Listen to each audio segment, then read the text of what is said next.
Stai puțin. Azi toată lumea este expertă în viața altora. Te învață cum să te îmbraci, cum să mănânci, cum să trăiești, cum să respiri, cum să fii fericită, cum să iubești, ca la manual. Dar, totuși, niciun manual nu-ți poate spune cum e să fii tu. Pe bune. Când ai iubit ultima dată și ai trăit după regulile inimii tale?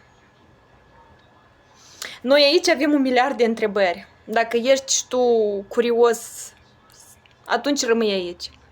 Deci, întrebarea de azi este: de ce în viață se întâmplă una și aceeași situație, este unul și același scenariu, doar că câteodată, după mila Domnului, actorii se schimbă? Haide aflăm astăzi răspunsul din cartea Curajul, plăcerea de a trăi periculos de Osho, pagina 73. Cine spune el? Curajul nu înseamnă lipsa fricii, ci a merge mai departe, chiar dacă ți este frică. Poate actorii din viața ta se vor schimba în sfârșit când tu vei scrie scenariul.